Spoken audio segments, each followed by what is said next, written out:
Hello friends, मैं हूं सुनील और आप सभी का एडुप्लांट में स्वागत है। आज हम बहुत ही इंपॉर्टेंट क्वेश्चंस और उसके शॉर्ट नोट्स और शॉर्ट लेक्चर लेकर के आया हूं, जो कि एमए एजुकेशन MES 11 से रिलेटेड है। और जो क्वेश्चन है आप देख सकते हैं सामने आपके स्क्रीन के, critically analyse the influence of socio political ideology on education. ठीक है, हिंदी वर्जन आप साथ साथ देख सकते हैं। बढ़ते हैं आगे। तो शुरू में एज यूजुअल हमें इंट्रोडक्शन देना है। ठीक है, इंट्रोडक्शन में आप देख सकते हैं कि सिंपल सी कुछ बातें बताई गई है कि शिक्षा और सामाजिक राजनीतिक विचारधाराएं जो थी वो कैसे एक दूसरे से जुड़ी होती हैं और कैसे वो प्रभावित करती हैं। ठीक है, तो जैसा भी हमारा सोशियो पॉलिटिकल स्ट्रक्चर होगा उसका बहुत ही ज्यादा इम्पैक्ट एजुकेशन और एजुकेशन के जो बहुत सारे पहलू हैं उनके ऊपर पड़ना है। सो देखते हैं कि वो कौन कौन सी चीजें हैं बेसिकली जिसके ऊपर सोशियो और पॉलिटिकल आइडियोलॉजीज का इन्फ्लुएंस पड़ेगा। ठीक है, आप देखते हैं, देखिए यहाँ पर एक टैगलाइन बना हुआ है हमारा, जैसे कि हैविली, ये socio political ideologies heavily influence the AIIMS of education. तो कहां कहां पे वो असर डालता है एक बार हम देख लेते हैं। ठीक है, सोशलिस्ट आइडियोलॉजीज, अगर हमारे देखें कि आइडियोलॉजीज है किस किस तरह के आइडियोलॉजीज है वो भी हम देखेंगे और उसका कैसा इम्पैक्ट हमारा पड़ता है एजुकेशन और एजुकेशन के अलग अलग पहलुओं के ऊपर, अलग अलग एस्पेक्ट्स के ऊपर। अगर हम एम्स ऑफ एजुकेशन की अगर हम बात करते हैं, ठीक है, तो अगर हमारा सोशलिस्ट आइडियोलॉजीज है तो आप देखेंगे कि इनका जो एम ऑफ एजुकेशन होगा वो इक्विटी के ऊपर होगा, सोशल जस्टिस के ऊपर होगा, कलेक्टिव वेलफेयर के ऊपर होगा।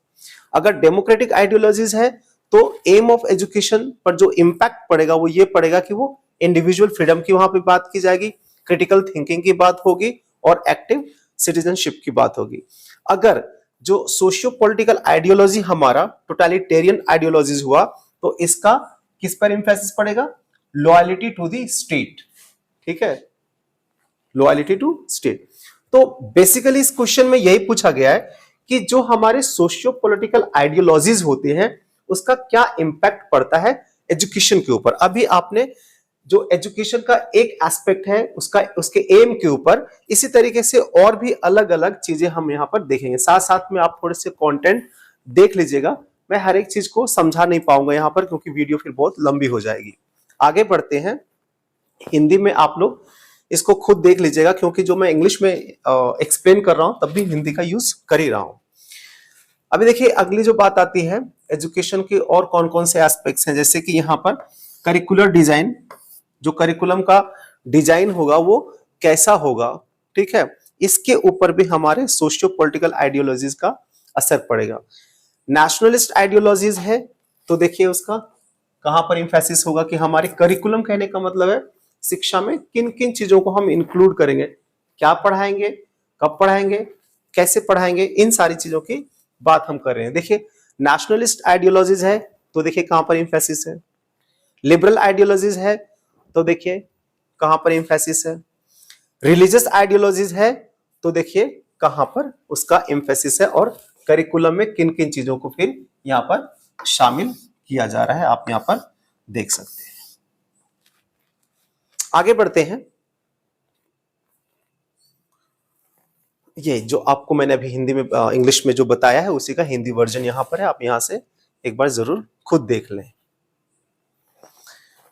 अभी देखो शिक्षा नीति के ऊपर क्या क्या असर पड़ेगा हमारे सोशियो पॉलिटिकल आइडियोलॉजीज का। ठीक है,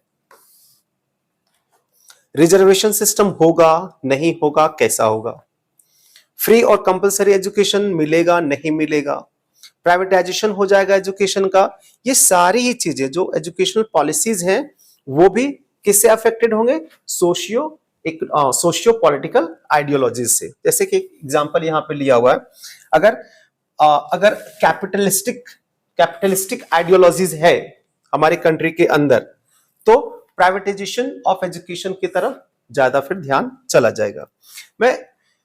मैं लाइन टू लाइन समझाने की कोशिश नहीं कर रहा हूं, बट मैं ये समझाने की कोशिश कर रहा हूं कि आप लोग क्वेश्चन को समझिए, क्या क्वेश्चन पूछ रहा है और उसका आंसर क्या होना है। इन सारी चीजों को आपको याद नहीं करना है, रटना नहीं है, समझ लेना है और उसको फिर अपने तरफ से फ्रेम करके एग्जामिनेशन में लिखना है। बढ़ते हैं आगे। तो आपने शिक्षा नीति के बारे में थोड़ा सा पढ़ लिया, ठीक है ना। अब रोल ऑफ टीचर्स को लेकर के क्या इंपैक्ट पड़ता है ये देखिए। अगर नेशनलिस्ट फ्रेमवर्क है, जो सोशियो पॉलिटिकल आइडियोलॉजीज है, अगर नेशनलिस्ट आइडियोलॉजीज है तो आप देख सकते हैं कि उनका जो शिक्षकों का क्या रोल, क्या काम करना है, यहां बताया गया है। डेमोक्रेटिक अगर सिस्टम है तो टीचर क्या क्या काम होगा, क्या रोल होगा, ये बताया गया है। टोटलिटेरियन सिस्टम है तो आप देख सकते हैं कि उनको क्या प्रोपोगेट करना है, ठीक है। तो आप देख सकते हैं कि अलग अलग सोशियो पॉलिटिकल आइडियोलॉजीज से हमारे टीचर्स का जो रोल है वो भी अफेक्टेड होगा। आप यहां से थोड़ा सा देख लीजिएगा, इसको पढ़ लीजिएगा। हिंदी वर्जन है आपके सामने, ठीक है। अभी देखिए एजुकेशनल एक्सेस को लेकर के शिक्षा का ही एक एस्पेक्ट आता है, एजुकेशनल एक्सेस। सोशलिस्ट सिस्टम अगर है हमारे अंदर तो यूनिवर्सल एजुकेशन की तरफ हम जाएंगे। कैपिटलिस्ट सिस्टम है तो प्राइवेटाइज्ड मॉडल्स की तरफ या फिर प्राइवेटाइजेशन ऑफ एजुकेशन की तरफ हम जाएंगे। हिंदी में आप लोग को खुद देखना पड़ेगा एक बार, ठीक है। नेक्स्ट जो एस्पेक्ट आता है वो हमारा इंपैक्ट ऑन सोशल स्ट्रैटिफिकेशन। तो सोशल स्ट्रैटिफिकेशन को लेकर के भी एजुकेशन के ऊपर इंपैक्ट पड़ेगा हमारे सोशियो पॉलिटिकल आइडियोलॉजीज का।